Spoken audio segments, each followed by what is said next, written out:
Bonjour à vous, que Dieu vous bénisse de partout où vous nous recevez et bienvenue dans Exomat pour ce nouveau numéro que nous allons partager ensemble. Je suis heureux de savoir que Dieu vous a gardé, vous a protégé comme il l'a fait aussi pour moi et nous lui disons merci pour cela. Que Dieu vous bénisse de partout où vous nous recevez, ici à Kinshasa, en République démocratique du Congo, mais aussi vous tous qui êtes dans les provinces, à Lubumbashi, à Matadi, peu importe l'endroit où vous vous trouvez, même au Congo d'en face, et partout dans le monde où vous êtes connectés pour suivre Exomat, que Dieu vous bénisse et qu'il vous fasse vivre ses faveurs.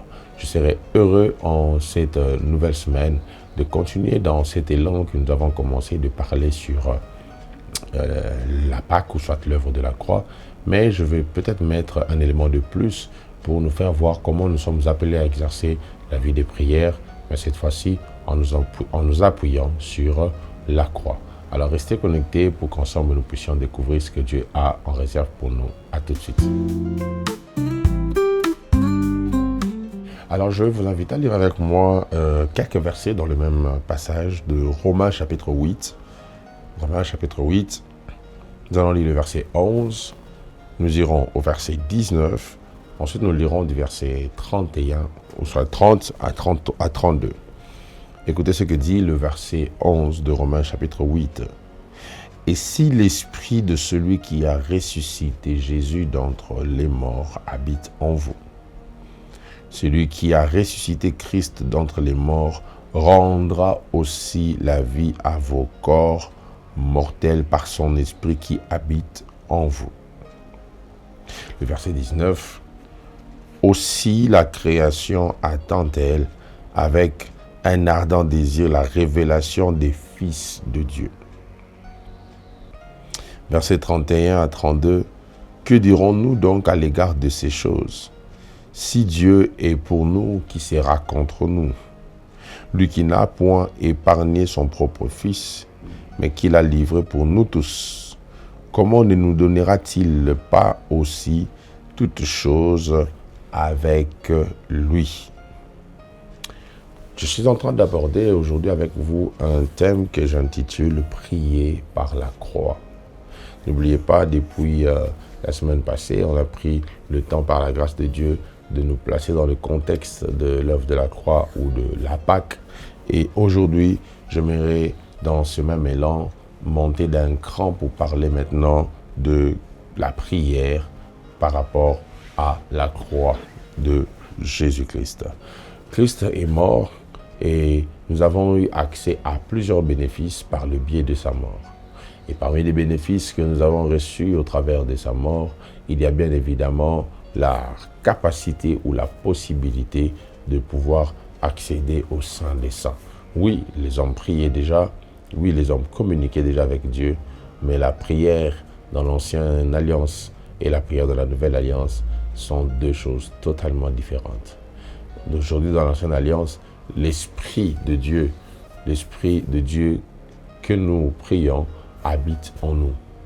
Et il a même la capacité d'intercéder au-dedans de nous pour nous rendre habiles à prier selon que le Père l'attend. Rappelez-vous, Éphésiens chapitre 6, verset 18 dit « Faites en tout temps par l'Esprit toutes sortes de prières. » Donc l'Esprit de Dieu est en nous, l'Esprit de Dieu habite en nous. Et ça, c'est même l'essence de la vie chrétienne tirée de l'œuvre de la croix. Et vous savez, la puissance même de notre foi a pour soubassement la croix. Ainsi, la croix était la méthode choisie par Dieu pour sauver le monde. La croix était la chose que Dieu avait décidé de mettre en place pour sauver le monde. Et comme je le disais, la croix nous a donné plusieurs bénéfices. Et parmi les bénéfices que la croix nous a donnés, c'est un accès à la présence de Dieu. Rappelez-vous, lorsqu'il était en train de mourir, la Bible déclare que le voile du temple se déchira en deux, de haut vers le bas. Ce voile avait pour but d'empêcher à l'homme d'avoir accès au lieu où se trouvait Dieu.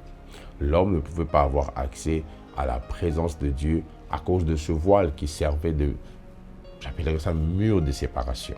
Ce voile qui était là pour empêcher à l'homme d'avoir accès directement à Dieu. Mais ce jour-là, quand Jésus était en train de mourir à Golgotha, la Bible déclare que ce voile se déchira. Donc, l'homme peut avoir directement accès à Dieu. Donc, l'homme peut prier différemment de ceux de l'ancienne alliance. Et vous devez savoir que l'une des choses qui affaiblit la vie chrétienne, c'est le mépris de l'œuvre de la croix. Lorsqu'on méprise l'œuvre de la croix, on affaiblit notre communion, notre relation avec Dieu. Ainsi, si tu veux tout comprendre sans comprendre le fondamental qui est la croix, alors ce que tu vas comprendre ne servira à rien. La croix est le fondamental de la vie chrétienne. La croix est le soubassement, l'élément central de la vie chrétienne. Et il est important de comprendre la croix pour comprendre tout ce qui vient par la croix ou tout ce qui vient après la croix. Cela est très important. Avant que j'aille trop loin dans mon message, j'aimerais poser quelques éléments de fondation qui vont nous permettre de bâtir cet édifice qu'est cet enseignement ensemble. Le premier élément que j'aimerais nous donner pour bâtir une fondation, c'est que Jésus n'est pas mort à cause de nous. J'aimerais te le dire directement. Jésus n'est pas mort à cause de toi, mais Jésus est mort pour toi. Je le reprends, Jésus n'est pas mort à cause de toi, mais il est mort pour toi. Donc, tu n'es pas la cause de sa mort, mais tu en es le but. L'homme n'est pas la cause de la mort de Dieu, de Jésus. L'homme est le but de la mort de Jésus. Donc, la cause qui a poussé Jésus à mourir, ce n'est pas l'homme. Parce que la cause diffère du but. La cause justifie les faits, mais le but justifie les motivations qui poussent à produire les faits. Donc Jésus n'est pas mort à cause de vous, mais il est mort pour vous. Jésus est mort pour vous donner la vie, pour vous donner accès à Dieu le Père.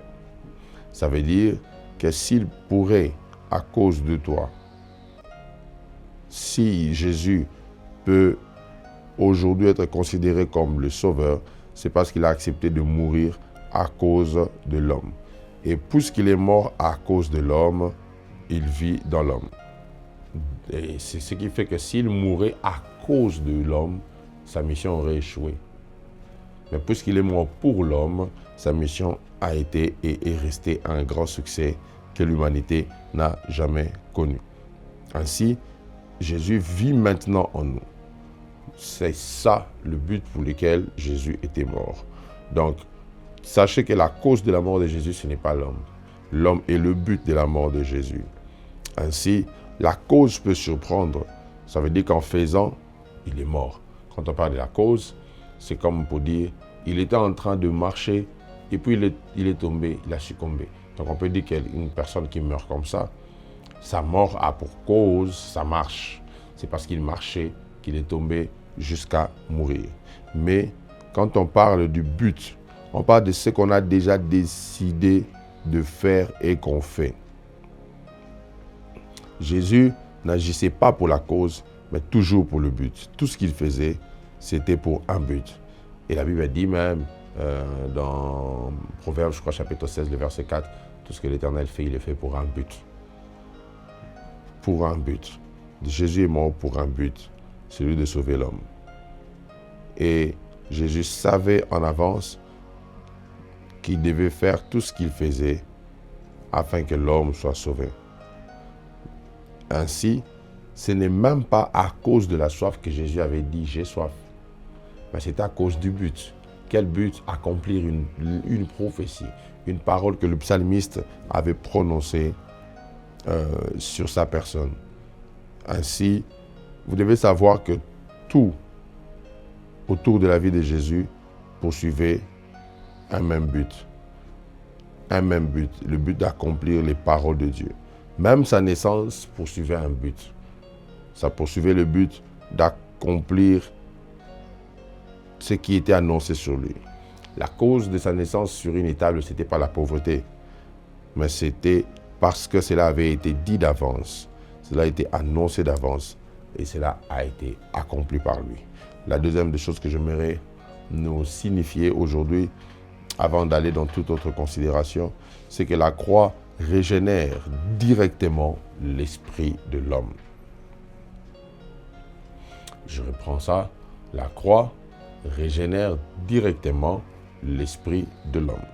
Pour une meilleure compréhension, je vais le dire encore. La croix régénère directement l'esprit de l'homme et transforme continuellement son âme. Donc, quand vous passez par l'œuvre de la croix, comme nous venons de fêter la Pâque il y a quelques temps, votre esprit est déjà régénéré. Mais c'est votre âme qui entre dans un processus constant de transformation. Voici. Puisque l'on parle de la transformation, vous devez savoir que plusieurs personnes, le jour de leur conversion, la chose qui les a poussés à se convertir, c'est quelque chose qu'ils avaient ressenti, une émotion, un désir. Plusieurs ici, plusieurs de ceux qui m'écoutent, ont cru le jour de leur conversion que la colère aurait disparu directement d'eux, que certaines choses les auraient quittés. Certains ont cru même que les désirs de la chair auraient totalement disparu au même instant. Alors que ce n'est pas le cas. Et pourquoi? Parce que la croix sauve d'abord l'esprit de l'homme. Quand Jésus dit « tout est accompli », Jésus est en train de parler de la dimension spirituelle. Quand il dit « tout est accompli », il fait voir que dans la dimension spirituelle de la vie de l'homme, je viens de tout faire, j'ai tout fait. Alors, quand on parle de tout, ça veut dire que tout a été fait pour le spirituel. En théologie, on dit l'esprit est sauvé, l'âme est en train d'être sauvée aussi. L'esprit de l'homme est sauvé et son âme entre dans un processus qui l'emmène au salut. Du coup, l'esprit qui est sauvé lutte régulièrement avec les désirs de l'âme pour fonctionner. Voilà pourquoi, si votre âme porte une mauvaise sémence, vous êtes déjà mal parti pour prier. Parce que des fois, quand on veut prier, on ne demande pas d'abord à Dieu des choses. On traite d'abord des choses qui, dans notre cœur, peuvent être des obstacles à ce que Dieu veut nous accorder.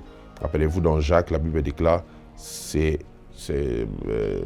vous demandez, mais vous ne recevez pas, parce que vous le faites dans le but de satisfaire vos propres convoitises. Les convoitises sont des choses qui viennent de l'âme de l'homme. Et c'est par convoitise que vous demandez souvent. C'est par convoitise que vous voulez avoir ce que les autres ont. C'est par convoitise que l'on est prêt à tout pour tout. La convoitise. La convoitise. Et l'âme, mes frères et sœurs, est une source. Et la source ne peut pas produire le bien et le mal en même temps. La source ne peut générer ce qui est bien et ce qui est mauvais en même temps. Voilà pourquoi les mauvaises choses auxquelles tu penses ne changent pas, malgré que tu sors des belles paroles quand tu pries. Quand tu as des mauvaises pensées, quand ton âme est envahie, alors tu ne pourras pas bien prier. Les batailles liées à l'âme de l'homme, surtout dans l'exercice de la prière, sont des batailles qui peuvent venir étouffer même les prières que l'on fait. Ce sont des batailles qui peuvent venir même éteindre l'action de la main de Dieu sur nos vies. Alors, c'est la raison pour laquelle le diable, sachant que la nouvelle naissance a régénéré votre esprit et qu'il ne peut pas l'atteindre, qu'est-ce qu'il fait? Il touche plus l'âme. J'irai même plus loin pour vous dire que très souvent, les combats que nous rencontrons sont plus des combats de l'âme que des combats de l'esprit. Il y a plus de combats de l'âme que des combats spirituels. Ça, c'est une réalité que malheureusement nous ignorons en spiritualisant tout dans l'Église, alors que certaines choses ont pour source l'âme de l'homme.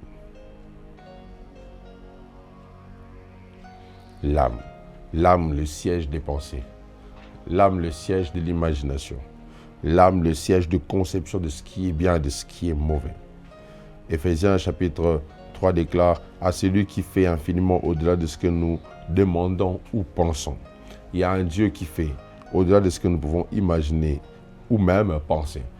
Quand vous regardez ces textes, vous comprenez qu'il y a la dimension de ce qu'on demande et la dimension de ce qu'on pense.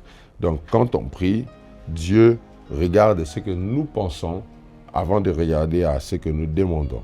Car il y a des gens qui peuvent dire des belles paroles dans la présence de Dieu, mais à l'intérieur d'eux, ce qu'ils demandent, ce qu'ils veulent, c'est toute autre chose. Et vous devez faire très attention à ce que vous dites et à ce que vous pensez. Quand Dieu créait l'homme, je vais chuter par là, il avait parlé après avoir soufflé. Après avoir soufflé. Comment Dieu a simplement soufflé, mais le souffle a fait tout ce que Dieu avait dit. Parce que le souffle qui sort d'un homme porte l'ADN de ses paroles. Le souffle qui sort de vous porte l'ADN de ce que vous dites comme parole. Ainsi, donc, dans les pensées, quand les pensées sont mal nourries, il suffit que tu respires pour que cette énergie se relâche autour de toi. Car il y a en toi quelque chose, il y a un souffle, et ce souffle peut libérer ton atmosphère ou même la renfermer. Plaise à Dieu, aujourd'hui, comme David avait coutume de le faire, d'emmener quelqu'un à dire à son âme pourquoi tu t'abats au-dedans de moi. Espère encore en l'Éternel. Dieu a encore un projet avec toi. Dieu a encore des choses à faire pour toi et par toi. Au nom de Jésus. Amen. Que Dieu vous bénisse. On se retrouve au prochain numéro. Bye.